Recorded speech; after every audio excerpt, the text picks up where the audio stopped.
Tepat jam 9 pagi kita gini. Okey, dah pun 9 pagi dan Baik. kita masih lagi dalam Gegar Pagi hari Khamis. Diam tak diam dah pun 11 hari bulan Jun hari ini dan pukul 19 awal. Kalau sama raya Syawal lagi. Awal lagi. Ada pagi apa ni puasa sunat awal. Ya. Okey, baiklah seperti yang kita janjikan untuk kita bersama Khamis iaitu rancangan Nabaili. Cerita YB.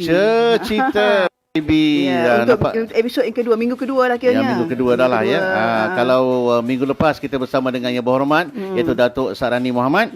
Dan pada pagi ini alhamdulillah syukur itu pertama kali beliau berada di sini dan kita ucapkan selamat datang kepada Yang Berhormat ya Tuan Haji Razman bin Haji Zakaria, Pengerusi dan Kuasa Pendidikan Pembangunan Moden Insan NGO dan Masyarakat Sivil Negeri Perak. Assalamualaikum YB.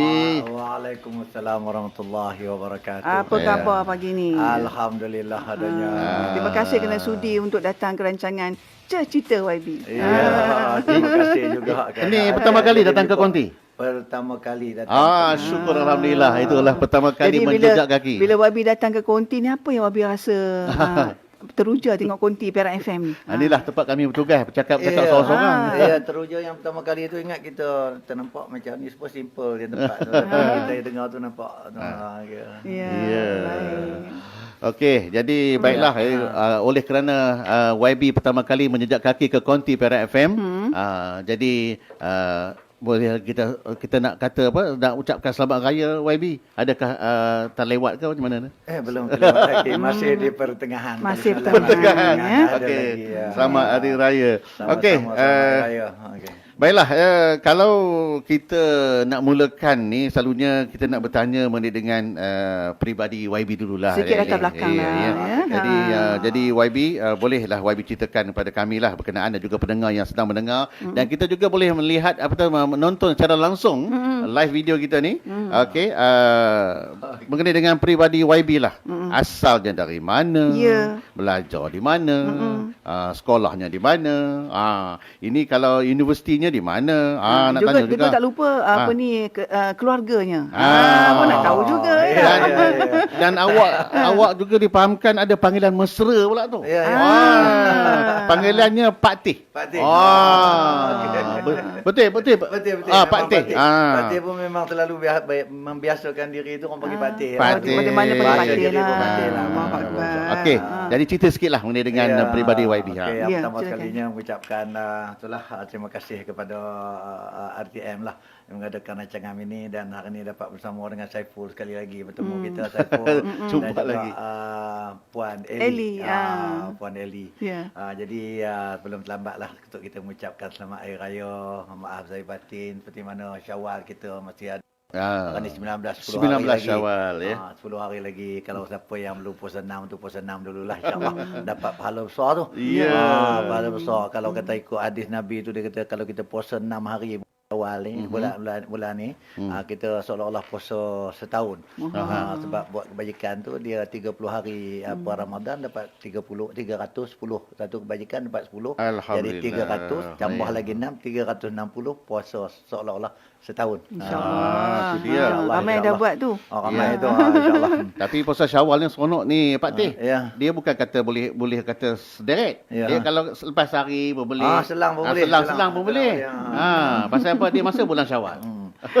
Semua latar belakang Fatih lah sikit. Latar belakang. Kata kita ni orang Perak ni macam-macam banyak-banyak etnik lah. Dia ada Perak Utara, ada Perak Tengah, Perak Selatan. Perak Selatan. Perak Fatih ni Perak orang kata Perak lahir di Lenggong. Lenggong ni petani. Cakap petani. Ada macam ada tu Sarani ke petani orang panggil cakap petani lah. Asal di Lenggong. Kampung apa? Kampung Luat seberang. Kampung Luat. Kampung Luat. Sungai tu naik sungai seberang bot lalu tak ada jambatan, sekarang dah ada jambatan. Ada beradik ada 6 orang, semua 6 orang patih ni yang kedua lah. Tak ada berumah tangga buat sementara ni seorang barulah. Buat sementara seorang lah. Ada future. enam orang. 6 orang. 6 orang semua dah lepas lah semua orang kata ada buat kawan dah seorang ada darjah 6 seorang lagi. Darjah 6. yang paling bongsu lah. Yang Alhamdulillah. paling bosor 60. Dia peringkat universiti pula sebenarnya Batin dapat pendidikan di mana? pendidikan mula-mula di mana? Pendidikan mula sekolah kampung biasalah sekolah kampung. Di Luat tu lah, kampung Luat tu. Kampung Luat tu sekolah kampung. Ya. Lepas tu orang kampung duduk dapat dah tahu ramai Izzuddin dalam 2-3 bulan tak teringat ke kampung balik kampung ngaji kampung balik sekolah menengah tu Ahmad Lenggung. Oh, Izzuddin dekat sini je. Lepas sekolah apa menengah tu sambung matrikulasi metrik metrik pada masa itulah kita sign metrik di sekolah menengah Sultan Abdul Halim Bijitra Kedah. Bijitra kemudian sambung buat di UKM lah. UKM buat matematik. Buat matematik di UKM kemudian kerja lepas tu sambung kerja dengan Jabatan Kastam. Kerja dengan Jabatan Kastam. Lepas tu besar awal lah dengan Jabatan Kastam, besar awal dan masa tu sambung juga buat master in public administration dan pentadbiran awam di Universiti Melaya. Universiti Melaya. Berapa tahun? 2 tahun ya. 2 tahun ya. Lah ni pun duk ngaji kat lagi saya main mengaji kan. Bila masuk sini duk tengok apabila ditaklifkan diberi tanggungjawab sebagai portfolio pendidikan dan dengan pembangunan badan insan dan masyarakat sivil NGO ni. Jadi ingat sambung PhD saja nak buat kajian mengenai dengan peranan ataupun inilah nak buat kajian mengenai dengan masyarakat sivil terhadap dengan dasar pendidikan negara ni. Dia sebenarnya belajar ni tak kira usia. Tak kira usia. Mau dengan tak mau. Ya. sebab dia ni knowledge ni absolute dia sentiasa nak belajar. Dia tinggal. Kita belajar dulu kita rasa kita cerdik dulu tu dah tak ada obsolete dah. Tak boleh pakai dah. Kita continue. Itulah sikit latar belakang pengalaman. Ya, itu dia ya. Itu dia cerita peribadi. YB sebenarnya banyak tu Batin cerita tapi dia ringkas-ringkas ni. Dia pendek kan ya. Kalau nak start daripada A rasanya sejam habis ni. Satu tu je tajuk tu. Okey Batin ya. Dan sebagai hadiah dengan negeri Gunung Semanggul kan. Jadi apa agaknya hasrat YB Patih kita lah untuk majukan Dun Gunung Semanggui ni. Kalau utara panggil Semanggui ya. Apa agaknya kelainan atau pembaharuan pendekatan yang YB Patih buat lah untuk menarik rakyat. Khususnya di peringkat Dun Semanggui. Okey, yang pertama sekali kita kata kita sebagai wakil rakyat ni kena tengok rakyat dululah. Keperluan rakyat tu sendiri kan, keperluan rakyat tu sendiri. Yang pertama sekali kalau apabila kita tengok kawasan Semanggul tu sendiri merupakan daripada belatar belakangkan petani lah. Padi dan juga kelapa sawit kan, kelapa sawit dan kita tengok bahawa pendapatan mereka ni pendapatan orang kampung biasalah dan ramai yang tertinggal. Jadi fokus yang pertama yang Patih buat bersama dengan orang kata kaki tangan di Pusat Khidmat Dun lah. Pusat Khidmat Dun ni ada 3 orang yang bertugas di sana. Jadi kita nak buat sekali yang pertama sekali ni kira kata asnaf terbela lah kita kata. Banyak orang miskin yang terbela. Sebab kalau kita tengok bahawa kerajaan daripada dulu lagi menyediakan banyak kemudahan lah untuk membantu golongan miskin ni. Sekarang ni lebih mesra dikatakan B40 lah. B40. Jadi kita kata kita adanya Baitul Mal, kita adanya Jabatan Kebajikan Masyarakat dan ada lagi CSR dan sebagainya. Tetapi kita tengok apabila kita turun masih ramai lagi yang tertinggal. Yang tertinggal tu bukan kerana apa, mereka dalam golongan itu tak boleh akses, tak boleh pergi ke tak tahu macam mana nak pergi kepada Jabatan Kebajikan Masyarakat, tak tahu nak minta permohonan kepada Baitul Mal dan sebagainya. Jadi kita buat fokus kepada tu dulu dan alhamdulillah sekarang ni banyak yang patutnya dapat rumah, kita dapat rumah, banyak yang dapat bantuan bulanan dah menerima bantuan bulanan dan sebagainya. Kadang-kadang bila kita lalu kita tengok rumah nampak cantik di depan baru pengalaman yang kita baru 2 bulan lepas, minggu depan ni kita nak pergi rasmi. Dia tengok depan ni dinding depan cantik, bila kita masuk dalam rumahnya rupanya lantai berlantaikan tanah.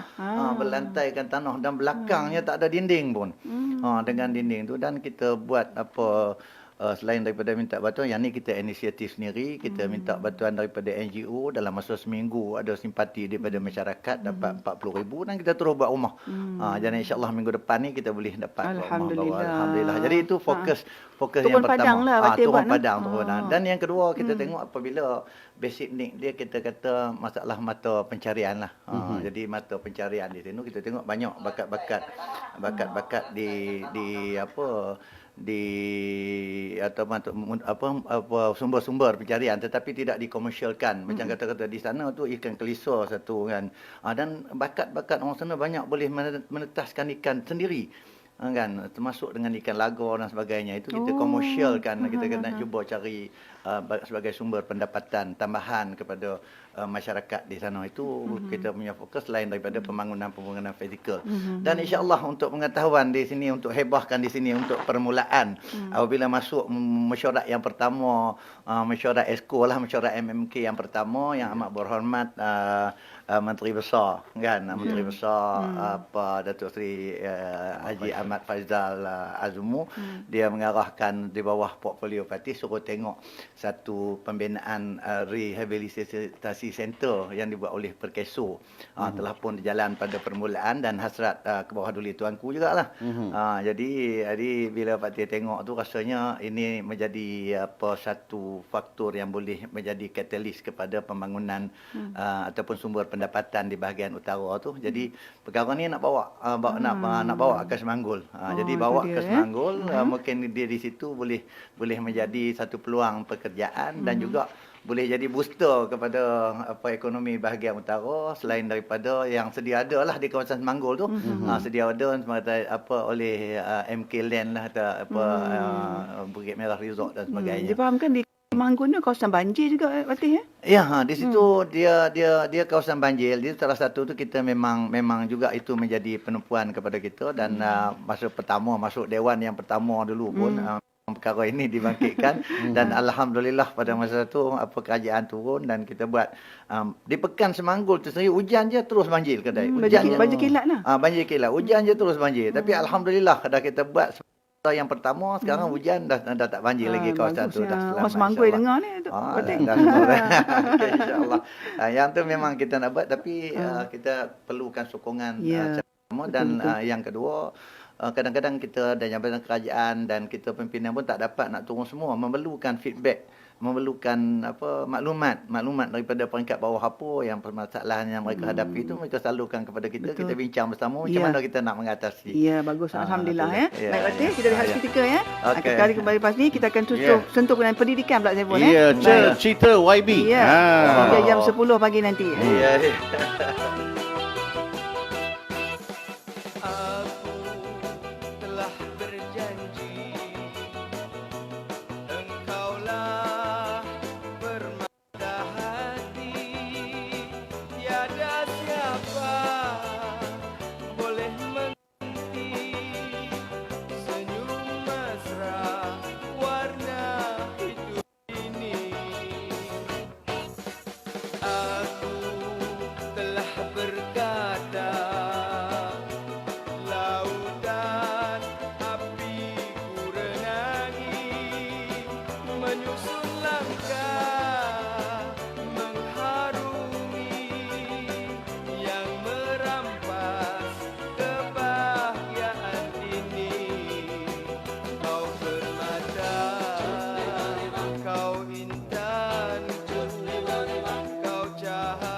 Kesalahanku, wahai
Cerita YB eksklusif di Perak FM untuk Koma aja. Okey, cerita YB hari ini kita bersama dengan Yang Berhormat Dr. Tuan Haji Razman bin Zakaria. Beliau merupakan pengurusi tangguhkuasa pendidikan, pembangunan modal insan, NGO dan masyarakat sivil. Siapa Ataupun panggilan maksudnya Pak Teh. Pak Teh kita. Jadi Pak Teh bersama dengan kita ke udara pada pagi ini di Perak FM. Cerita YB. Okey, kalau kita tengokkan portfolio Pak Teh ni, dia bukan hanya pembangunan modal insan, NGO dan masyarakat sivil, rupanya dia ada lagi iaitu pendidikan. Bila sebut pasal pendidikan ni Pak Teh, apakah sasaran Pak Teh lah terhadap pendidikan di Perak ni?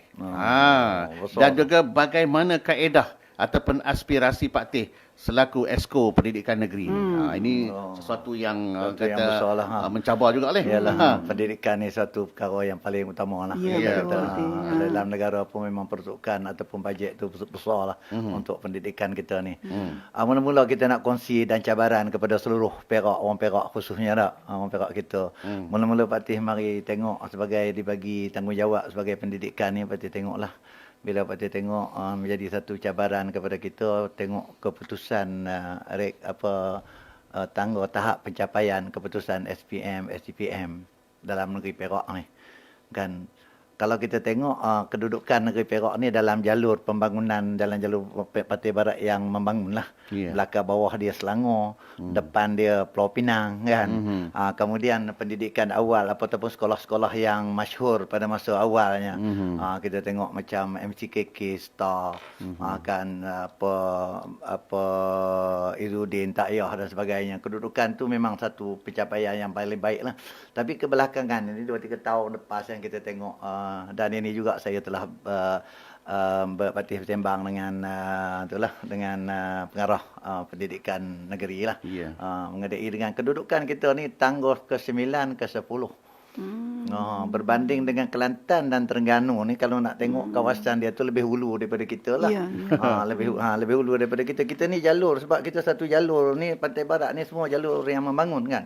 Tapi bila kita tanya, kita pun mengapa kita duduk tangga yang ke-9 dan 10. Jadi itu merupakan cabaran yang pertama yang Pak Teh bersama-sama dengan Jabatan Pendidikan, dan kita cuba gerakkan keseluruhan masyarakat supaya kita menaikkan balik tahap pencapaian SPM dan SDPM ni. Kurang dalam within 2 or 3 years kita balik kepada top 5 lah kita kata. Kita kata tangga 5 yang ke atas kita kata. Tapi kita rasa agak mustahil tertinggal. Mengapa Terengganu dan Kelantan boleh berada di 1 dan kedua. 1, 2 tu memang dia ya. Kita dah 7, 8, 9. Jadi jauh. Jadi itu merupakan satu cabaran lah yang untuk kita bawa bersama dengan masyarakat, beri kesedaran kepada keseluruhannya, pelajarnya sendiri mesti sedar, ibu bapaknya sendiri, guru-gurunya sendiri, dan masyarakat kerajaan mesti mengembelingkan tenaga untuk meletakkan balik Perak ni sebagai sasaran utama Pak Teh. Sasaran utama yang tuju. Kadang-kadang Pak Teh kan ada pelajar yang cemerlang, tapi orang kata tak ada lah pembiayaan untuk mereka menyambung pelajaran kan.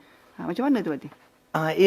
Memang kita ada sekarang tu, kadang-kadang akses tu kata betul, macam baru ni kita kata Siti Perak budak tu, kita memang brilliant yang baru ni viral dekat tu, nama Siti, nama tak ingat Siti, apa nama situ ni yang baru viral dengan tu. Ini dia ayah dia dah tak ada. Dia besar, mak dia ni tak ada rumah. Dia menumpang di rumah orang, dapat SPN 8A 2B. Kan 88 A2B nak dapat tawaran asasi sains negeri, tak ada duit nak pergi. Tak ada duit nak pergi, baru ni kita pergi jumpa, dan tak apalah, kita selesaikan masalah untuk masuk sekolah dan sebagainya. Dan alhamdulillah nak siar di sini. Semalam bersembang dengan bawa perkara ini bersama dengan Yang Amat Berhormat Datuk Seri Menteri Besar, dan dia sendiri mengatakan nak mengambil Pak Teh Cadang untuk jadikan anak angkat untuk negeri, sebab dia brilliant, budak ni brilliant. Tanpa tuition dan sebagainya boleh dapat 8A. Tumpang di rumah orang, broken family. Kemudian masa dia UPSR tu dapat 5A. Dapat 5. Dan yang Muhammad Menteri Besar dia kata dia mungkin jadikan dia anak angkat lah untuk tahun yang pertama asasi sains sebab tak ada beasiswa, dan lepas ini mungkin kita ada beasiswa. Perak sendiri ada. Perak sendiri ada beasiswa dan juga derma siswa. InsyaAllah kita nak ambil. Cuma kadang-kadang ni kena berjumpa dengan pimpinan masyarakat bawakan masalah ini supaya insyaAllah. Itu main peranan lah tu kan. Main peranan ketua kampung dan sebagainya ya. Ya, kadang-kadang kerajaan telah pun meletakkan sesuatu yang begitu baik ni Pak Teh. Contohnya dari segi prasarana, kemudahan belajar, semuanya ada. Tapi yang paling penting ialah ibu bapa juga sama memberikan tanggungjawab penting. Dan juga masyarakat, itulah penting ya. Membantu. Dari segi dorongan, dari segi bagi semangat ya. Kadang-kadang itu penting lah ya. Itu kita kadang-kadang anak-anak hanya kita nak tahu dia pergi sekolah belajar je. Tapi kita tak ambil tahu pasal kita bersibuk. Jadi sebagai ibu bapa itu penting juga tu. Dari itu segi yang paling utamalah. Paling utama. Macam baru ni kalau kita nak kongsi apabila berlakunya COVID ni lah, PKP, Perintah Kawalan Pergerakan whatever lah, sama ada bersyarat ke whatever, Perintah Kawalan Pergerakan ni sebagaimana yang kita maklum tak ada pembelajaran secara berdepan di sekolah, kelas dia tak ada. Jadi inisiatif ni diambil oleh guru-guru. Sebab tu kita dalam ni kita mendapat perhatian di Perak kerajaan juga. Bila kita tengok di Perak ni untuk cikgu-cikgu mengambil inisiatif mengajar melalui internet dan sebagainya, rupanya capaian kita di Perak ni kurang daripada lebih kurang 50 ke 60% 60 ke 70% ya. Yang lain tak dapat, jadi apabila buat pembelajaran ni tak semua dapat satu bab lah. Dan yang ada capaian ni pula sebab kita norma baru ni bila belajar melalui internet ataupun WhatsApp dan sebagainya. Jadi kebanyakan dia ini bergantung kepada inisiatif budak tu sendirilah sebab kalau di depan dia mengajar depan guru ni bolehlah guru baling kapur nak bagi sedar macam kita kan di rumah macam mana kalau di rumah dia boleh relax, dia tengok sebab mengikut bancian yang dibuat oleh cikgu-cikgu yang membuat interaktif ini, dia kata lebih kurang tak sampai 10% yang buat yang konsentrate ke atas pembelajaran ke atas talian ini. Sebab tu kita kata kita perlu ada kesedaran secara bersama ibu bapa dan murid pelajaran. Tapi alhamdulillah ya. Ni Pak Teh semalam telah diumumkan oleh Menteri Pendidikan bahawa sekolah akan mula dibuka 24 dari bulan Jun ini secara berperingkat lah. Untuk pelajar tingkatan 5 dan tingkatan 6. Mulanya 24 Jun ini. Dan mereka mengikut syarat-syarat SOP yang ditetapkan oleh pihak kerajaan lah. Itu banyak lagi tugas cikgu lah tu. Bila sekolah dibuka dengan PKPP ni, dia ada syarat-syarat dia pula. Yang lain tu belum lagi. Belum lagi. Dia dah nak masuk bulan 6, bulan 7 ni sebab kerajaan mengambil peperiksaan. Itu peperiksaan dibuat pada tahun hadapan. Jadi kalau kita kata tidak ada inisiatif daripada ibu bapa dan guru-guru, jadi kalau daripada bulan 3 sampailah tahun depan bulan 1 nak masuk sekolah, kepada kelas-kelas yang tertentu itu banyak sangat yang tertinggal. Banyak-banyak yang tertinggal. Jadi kita kena buat secara berterusan kesedaran ni. Itu dia. Sikit dengan pendidikan lah Saiful ya. Pendidikan sebenarnya banyak juga parti nak cakap, tapi masa tak mengizinkan kan. Masa okey 9.25 pagi dan para yang ingin bercakap dengan Pak Teh kita ni, kita juga akan buka talian nanti. Kalau ada yang nak bertanya dengan Pak Teh, jadi kita buka talian 05-545-8559 ataupun bolehlah telefon bertanya dengan Pak Teh. InsyaAllah Pak Teh akan santunilah nanti. Okay? Baik. Cerita YB untuk koma aja. Baik, di 05-545-8559 silakan ya. Nak bicara dengan Pak Teh kita. Yang berhormat Tuan Haji Razman Zakaria.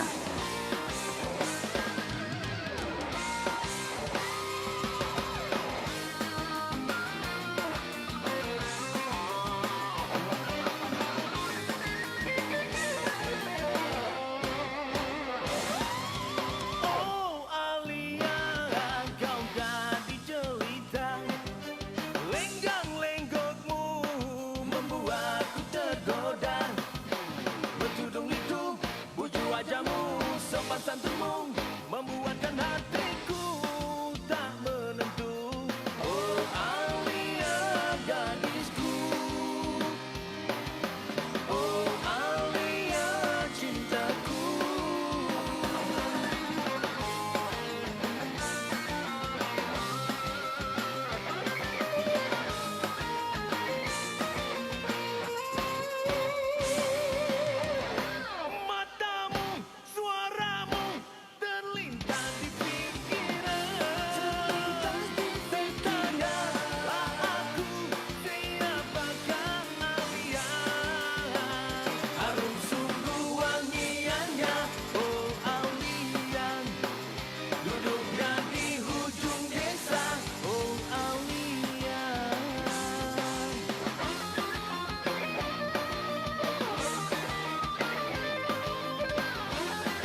Okey, dia 0555458559. Kalau korang nak berbicara dengan YB kita boleh aja Saiful ya. Okey. Pak Atin kita sedia menanti. Itulah kalau ada yang baru buka radio tu Eli, yang baru dengar, kita bersama dengan yang berhormat ya, Tuan Haji Razman bin Haji Zakaria, iaitu Esko ataupun pengurusi Jawatankuasa Pendidikan, Pembangunan Gondal Insan, NGO dan Masyarakat Sivil Negeri Perak. Ataupun mesranya panggil Pak Tin. Tadi Pak Tin dah sentuh berkaitan pendidikan kemudian dengan masyarakat yang perlu dibantu dan sebagainya, pembangunan di Semanggul, Pak Tin ya.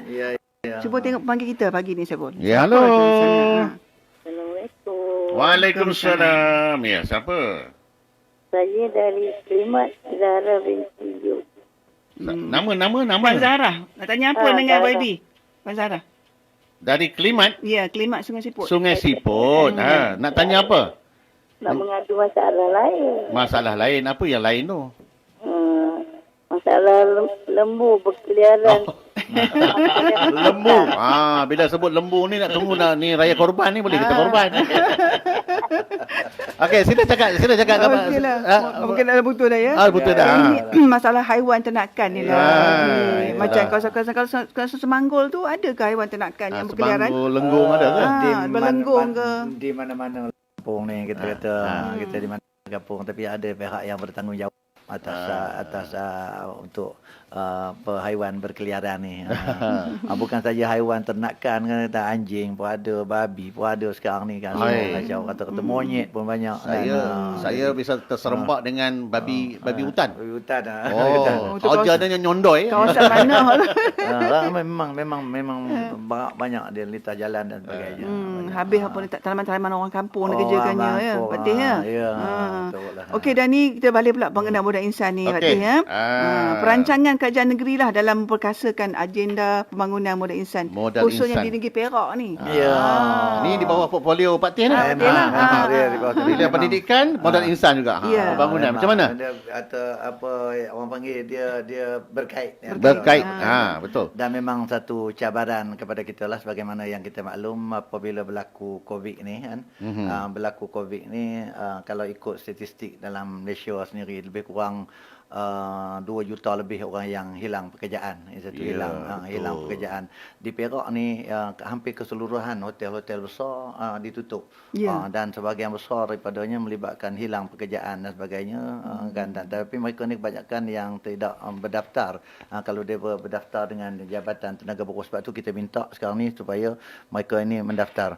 Cuma kita di sini kita ada banyak perancangan tentang pembangunan modal insan ni. Dan kita tahulah yang pertama kerajaan memperuntukkan banyak peruntukan dibagi kepada yang kita panggil TVET, Technical Vocational Education and Training, yang dok bagi untuk kita, macam kita katalah kalau kita sekolah secara profesional, bidang-bidang profesional, lawyer kita peguam ataupun kita boleh jadi lawyer, accountant perakaunan kita boleh jadi accountant, doktor boleh jadi doktor, ataupun farmasi dan sebagainya kita boleh jadi ada profesional. Tapi for those yang ambil kita kata khususnya macam dikatakan yang ambil bahagian agama ataupun bahagian akademik biasalah, sejarah, alam, social science dan sebagainya. Pentadbiran ni tempat-tempat mereka cikgu dan sebagainya adalah limited kan, itu tak termasuk daripada school leavers lagi, daripada lepas sekolah SPM dan sebagainya yang tak dapat melanjutkan pelajaran dan sebagainya. Itulah. Itu satu area. Satu area tadi yang kita nak tackle di Perak ni sendiri pun kita dipahamkan lebih daripada dekat 70,000 orang juga yang terkesan dengan COVID, yang hilang pekerjaan dan sebagainya, yang tak boleh pekerjaan. Jadi di sinilah tugas sebagai pembangunan modal insan ini, kita nak buat apa orang panggil reskilling, upskilling, soft skilling dan sebagainya. Sama ada dia nak menukarkan daripada bidang kerja biasa dia. Macam orang kerja hotel kan, daripada kerja hotel, industri perhotelan kebanyakan tutup, dan next 2 years, 2 tahun akan datang pun kita kata industri ini tak boleh berkembang kan. Kita kata kita riverfront tu pun tutup nak jual, dan semua hotel tak jual. Jadi mereka ni nak ke mana? Mereka ada kemahiran sebagai kerja di hotel 10-15 tahun. Jadi di sini memerlukan kita interfere, kehadiran kita minta skill apa yang dia nak untuk kita bagi latihan TVET dan sebagainya. Mungkin dia kata okey, dia beringat electrical, kita boleh train kepada electrical, ataupun otomotif, kita boleh train kepada otomotif dan sebagainya. Tukang masak. Tukang masak dia nak. Tukang masak pun kita boleh.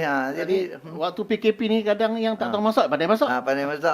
Tukang masak makin Chef-chef banyak. kat hotel tu semua tak ada kerja. Tak ada kerja. Front line apa yang kerja front desk dan sebagainya, cleaner dan sebagainya semua dia Hilang pekerjaan. Hilang pekerjaan. Jadi ini satu cabaran lah kepada kita untuk Ya. bangkit balik ekonomi. Jadi memang satu peruntukan besar yang diumumkan oleh Yang Amat Berhormat Menteri Besar baru ni lebih kurang total for untuk TVET ini sendiri untuk soft skilling, upskilling dan reskilling ni lebih kurang 9.5 juta. Untuk ni banyak saja. betul lah. Ya. Sebab kita kena bantu mereka ni sebab mereka dah hilang pekerjaan. Jadi kita bagi training mereka untuk retain dan ataupun bagi skill lain ini. Kita bagi gaji lagi dia, bagi pendapatan ada 500 dan ada 800 disambil 2 bulan ataupun 3 bulan untuk tu. Jadi Nampaknya Pak Teh pun hari ni pakai baju pasak ni. hari ni pasak. Jadi apa agaknya fungsi pasak ni untuk bantu dalam modal insan ni? Jadi pasak ni Modal macam insan. kata tadi lah bila bila Pak Teh pegang Jabatan Pendidikan agensi yang melaksanakan pendidikan ni Jabatan Pendidikan. Kan. Jadi bila kita pegang ni di bawah untuk modal insan, pembangunan modal insan ni satu agensi ataupun ditubuhkan oleh kerajaan negeri ni Pusat Aspirasi Anak Muda jadi PASAK. Jadi PASAK inilah yang akan membuat latihan atau membangun membuat pengkalan data berapa banyak pekerja orang yang memerlukan pekerjaan daripada lepasan sekolah, lepasan universiti yang hilang pekerjaan akibat COVID dan sebagainya, apa bentuk training yang kita nak buat dan juga kita kena sedang mengumpul data apakah peluang-peluang pekerjaan yang ditawarkan oleh industri-industri ini. Sebab kita di sini di Ipoh ni dipahamkan ni satu kilang kain, kilang baju lebih kurang 1,600 orang. Dia nak tutup dalam tahun depan. Dia 1,600 orang. Kemahiran mereka dah 15 tahun sebagai menjahit. Jadi dan dia nak letak di mana menjahit ni mungkin industri penjahitan ni dia tak luar dan kita terpaksa bagi skill lain untuk mereka ni mendapat peluang pekerjaan. Jadi ini satu cabaran besarlah kepada kita dan memang PASAK inilah sebagai satu agensi yang mengumpul untuk menguruskan masalah Pusat Aspirasi Anak Perak. Pusat Aspirasi Anak Perak atau PASAK Itulah bila sebut pasal ada latihan kemahiran TVET tadi dan juga peruntukan yang telah diberikan oleh pihak kerajaan negeri, saya rasa inilah peluang saya rasa kepada anak-anak muda tadilah. Supaya yang mana yang duduk menganggur tu saya rasa ini peluang juga kepada dia berada sesi temu duga. Yang berlangsung ni. Jadi bolehlah cuba-cubalah dari segi kemahiran, kerjaya. Cuma ni ambil kesempatan ni hari ni ada daripada syarikat daripada dia Proton kita harap Proton Lady dia menjalankan temu duga secara terbuka sekarang. Gaji pun lumayan 1,200 dan sebagainya. Ini untuk otomotif lah. Hari ni ada buat temu duga dekat Maidin. Temu duga terbuka bermula daripada pukul 10 sampai pukul 5 petang ni. Otomotif lah. Otomotif. Bidang otomotif. Jadi kepada anak-anak muda ataupun orang tua lah yang berminat ataupun ada skill ni untuk bekerja dalam industri otomotif ni boleh ke Maidin hari ni. Boleh ke Maidin hari ni sampai petang ni insya-Allah. Itu dia. Dan macam mana dengan penduduk luar bandar ni Pak Teh? Dan segi modal insan macam mana nak bantu mereka? Itu yang kita kata sekarang ni ditekankan dan kita pun berbincang semalam dengan secara mendalam dan pihak kerajaan pusat juga menekankan untuk kita sebagai food security ataupun keselamatan bekalan makanan. Keselamatan bekalan makanan kita tahu Perak ni banyak tanah dan sebagainya. Banyak tanah. Cuma orang kita ni bila tengok pertanian ni dia tak minat dengan keadaan kotor dan sebagainya, kekurangan dan sebagainya. Jadi untuk luar bandar ni mungkin ada perancangan yang amat berhormat Menteri Besar juga ada perancangan mungkin kita banyak tanah dan sebagainya mungkin kita akan melatih mereka untuk menjadi petani moden dan sebagainya. Untuk menjadi petani ini kita ni menggunakan tanah supaya sebagai satu pendapatan dan di samping itu membantu kepada negara untuk industri food industri ini ataupun industri pemakanan ni. Okey, saya lepas ni kita akan terus tanya lagi Pak Teh kita ni. Kalau ada yang nak bertanya boleh telefon 5458559. Baik. Kat WhatsApp pun boleh. Nombor konti kita 010 20070055. Baik.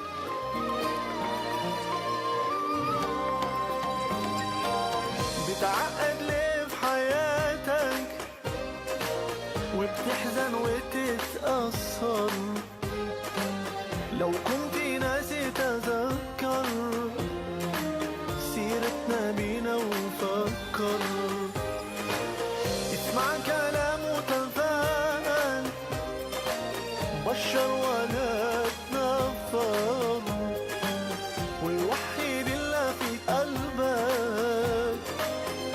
يسر في عسرك يسر صلي على النبي وتبسم ده النبي تبسم وتبسم ده النبي تبسم اللهم صلي عليه صلي على النبي وتبسم ده النبي تبسم وتبسم ده النبي تبسم اللهم صلي عليه. Habis dengar lagu Tabasam ni kata Ful, saya tengok kan Pak Teh kita ni orangnya senyum aja.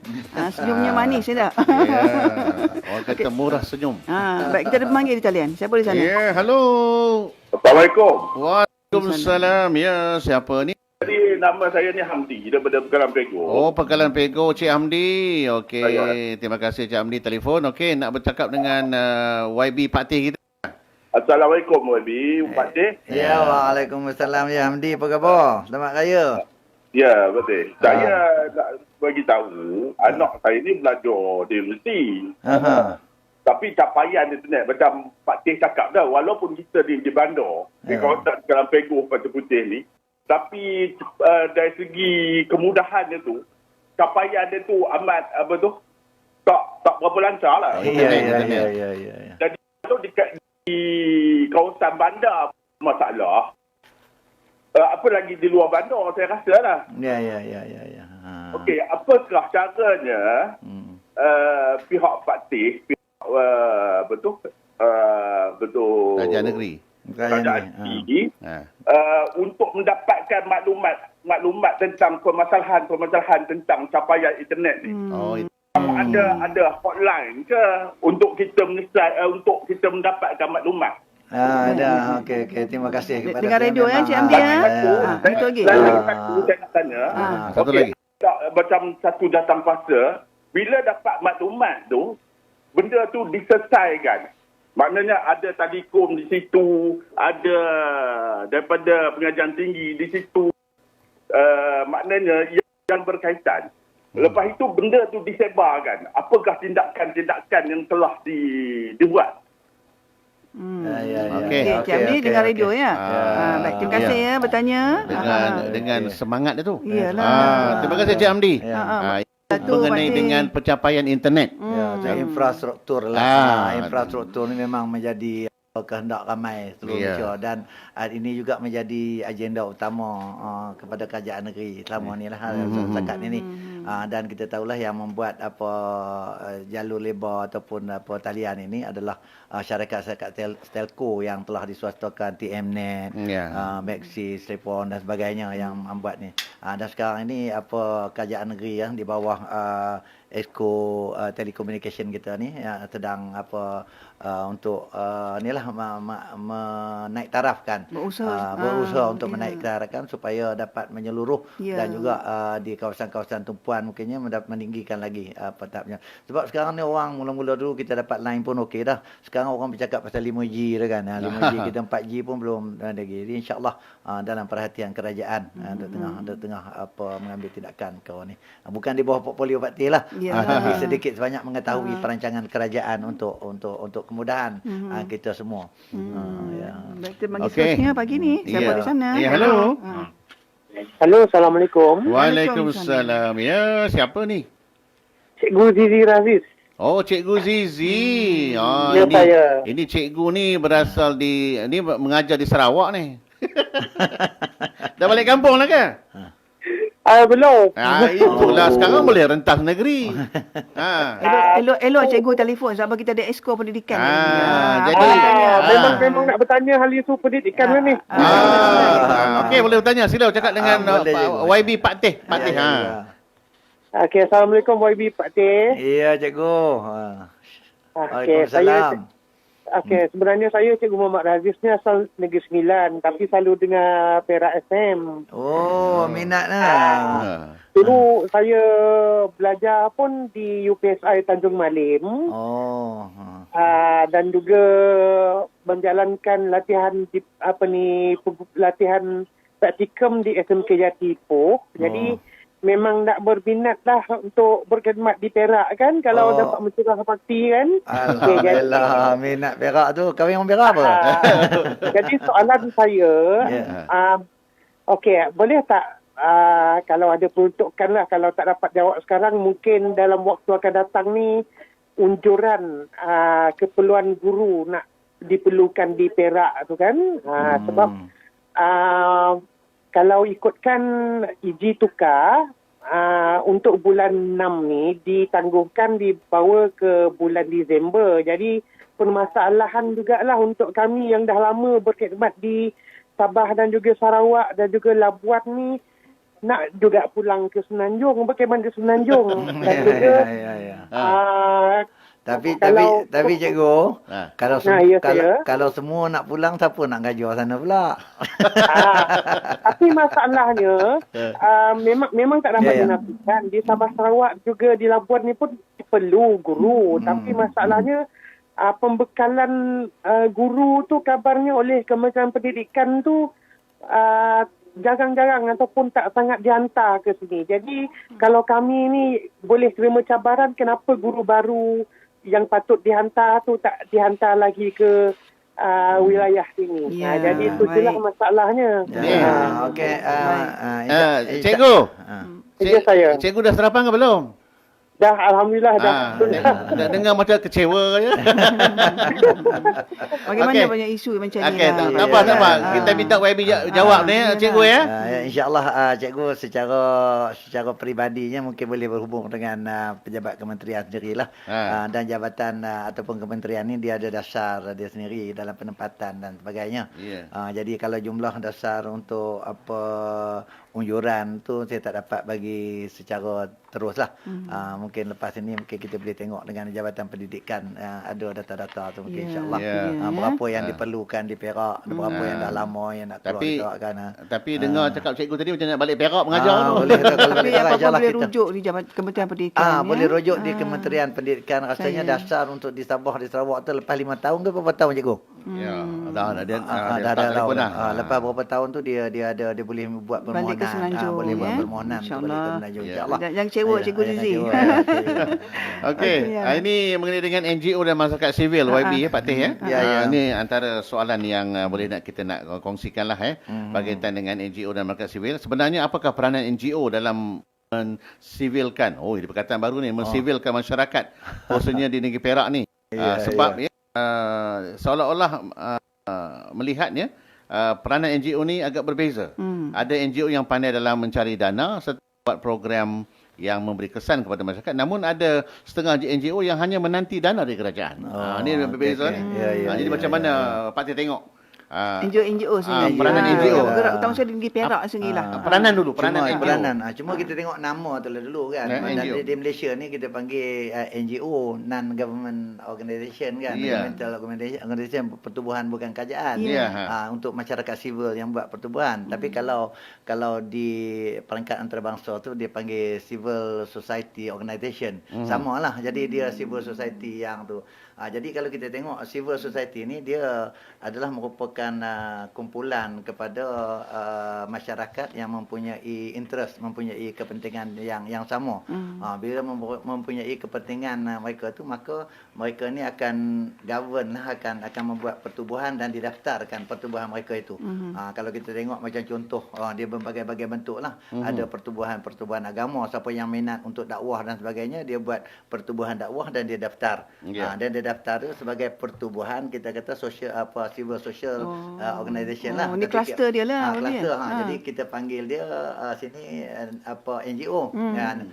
Begitu juga kata-kata kita pesara-pesara kadang-kadang kan, pesara bekas pesara kerajaan, bekas pesara polis, bekas pesara tu kluster-kluster yang ada. Kemudian begitu juga dengan NGO berbentuk kebajikan yang banyak sekarang ni, kebajikan yang mereka turun untuk membantu dan sebagainya. Sebenarnya masyarakat sivil ni dia bertindak, dia sepatutnya dia bertindak bebas. Dia sendiri sebab dia dah sampai satu level, dia bertindak bebas. Dia bertindak bebas untuk memperjuangkan apa yang menjadi kehendak mereka. Menjadi kehendak mereka. Jadi ini peranan yang mereka mainkan. Jadi kebanyakan daripada Malaysia ni oleh sebab kerajaan sendiri mengambil melihat perkara NGO ni, tindakan NGO ni adalah penting membantu masyarakat keseluruhannya. Jadi kerajaan ada setengah tu menyediakan dana lah supaya mereka ni boleh bergerak sebagai, bukan kata nak bagi keseluruhan. Jadi sebagai katalis untuk mereka ni boleh bergerak. Boleh bergerak. Jadi kebanyakan dia kadang-kadang di Perak saja ada lebih kurang 600,000 lebih. 6,420 yang berdaftar. NGO yang berdaftar. Jadi kalau 6,400 ni hanya dia minta jumpa exco ni, minta jumpa exco ni, minta dana, dan kita tak tahu apa dia yang dia lakukan. Jadi kita kata peranan NGO yang sebenar dalam masyarakat sipil ni untuk sebagai perantaraan di antara masyarakat dan kerajaan. Kerajaan untuk buat undang-undang dan sebagainya. Jadi kita kata kalau kita ambil contoh NGO alam sekitar, mereka memperjuangkan supaya pokok-pokok tak ditebang, sungai-sungai tak di ni jalan-jalan. Tapi kalau tak tebang, kita nak buat pembangunan macam mana? Jadi di situ macam kita sekarang bila orang nak pembalakan di kawasan orang asal dan sebagainya, dia pergi asur atlet tak boleh balak, menimbulkan satu ketegangan lah, seolah-olah kerajaan tak prihatin kepada masyarakat. Jadi peranan ini, perantaraan di antara masyarakat ini, keperluan mengapa kena buat macam ni, mengapa kena buat macam ni, ataupun kita katalah hak kebebasan manusia sekarang yang walaupun diiktirafkan oleh pihak bangsa-bangsa bersatu, hak kebebasan. Jadi dia meminta supaya kerajaan menurut kehendak atas kebebasan mereka. Jadi kerajaan perlu ada di tengah-tengah lah. Di tengah-tengah civil society ni, kehendak masyarakat sekian dan kerajaan ada perundangan untuk mengimbangkan balik supaya tidak mengumpulkan. Itu peranan yang dimainkan. Dan kita dalam rangka dalam negeri kita ni, dalam negeri Perak, di bawah Portfolio Patih lah. InsyaAllah kita akan panggilkan semua sekali NGO ni, kita buat penerangan supaya kita boleh klusterkan, kita buat kelompok, kita bertindak bersama-sama membangunkan masyarakat kita ni, insyaAllah. Soalnya ada 11 kluster sebenarnya Patih NGOs ni. Banyak kluster tu, banyak. Pendidikannya ada, agamanya ada. Dia kalau kita tengokkan kluster bagi NGO di Perak kita ni memang betul Eli. Dia bukan hanya ditumpukan kepada macam tadilah Pak Teh kata tadi, kalau alam sekitar, padahal dia banyak ni. Dia mengikut kluster-kluster macam kebudayaan, kesenian, kluster dia, kluster keagamaan, sosial pun ada, keselamatan. Tapi semua ni mendaftar dengan ROS kan. Bila dia nak bergerak, macam kita minat nak bantu apa semua ni, kita nak bergerak, kita kena daftar lah supaya legal, senang. Dilulus ikut undang-undang. Dan dengan pendaftaran ni kita boleh buka akaun bank, kita boleh minta dana daripada awam, bantu. Betul. Tak cukup bantu berapa, ada bantu daripada kerajaan untuk menggerakkan aktiviti. Cuma peranan kita sekarang supaya genuine, orang panggil yang NGO yang betul-betul untuk yang tulen yang betul-betul hasratnya nak membantu rakyat ni. Itu yang kita nak. Bukan sekadar buat NGO saja kan. Kadang-kadang takut bukan apa. Ia menubuhkan NGO hanya untuk mendapatkan dana. Itu takut tu. Jadi macam mana agaknya pihak parti sini yang mendidik para NGO sini? Kita akan, insyaAllah kita akan buat seminar, kita panggil, kita bagi penerangan supaya, sebab kebanyakan dia masyarakat, kalau kita tengok di barat lah kan, kebanyakan masyarakat sivil ataupun kumpulan-kumpulan tertentu ni, dia dah above, dah lebih dah kan, dia hanya nak menyumbang dan sebagainya untuk mencapaikan dia punya hasrat saja. Jadi ini kita nak terangkan kepada masyarakat, peranan kita bahawa sepatutnya kita membantu kepada kerajaan dan membantu kepada kumpulan yang menjadi sasaran yang kita nak. Itu dia sebut baik.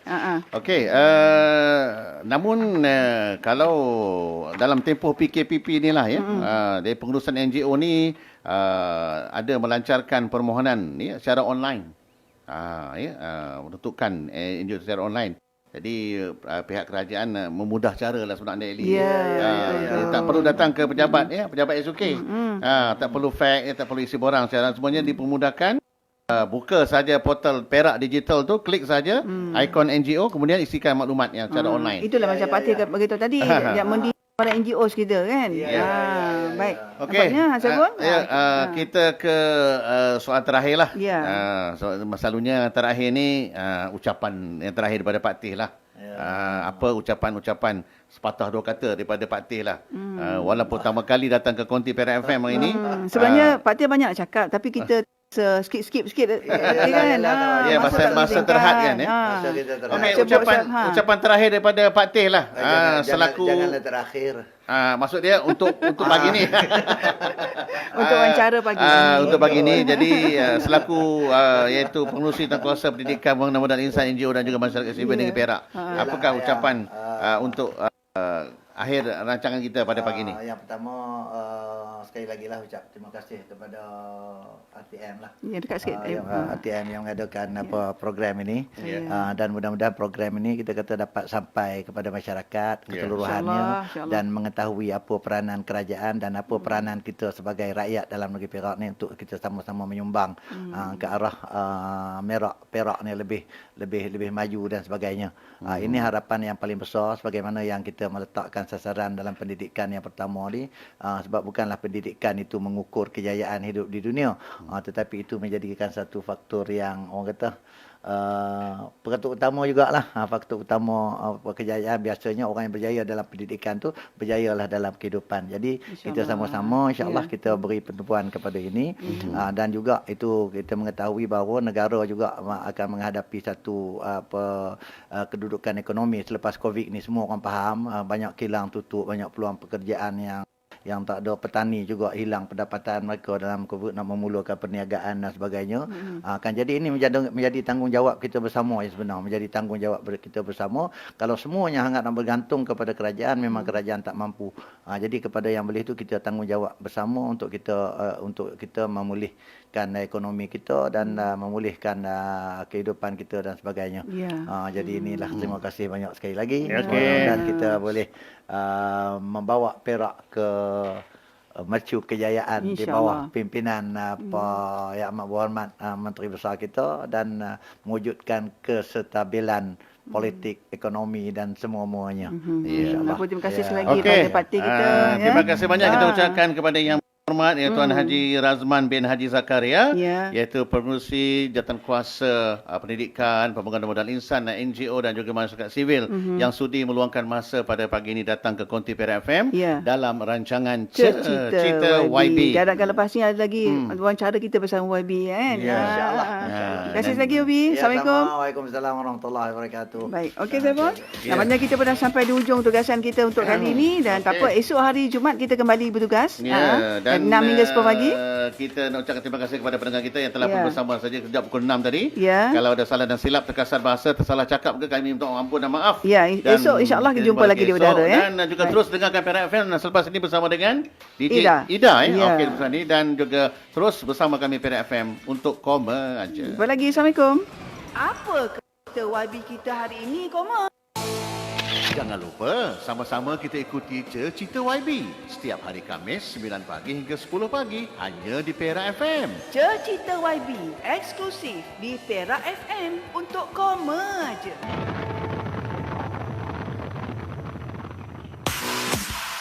Mereka mempunyai daya tarikan tersendiri. Sentiasa mesra dan peramah, dengarkan dua personaliti Marvelous Perak FM, Saiful Nawab Sabran dan Eli Fazilah. Apa yang paling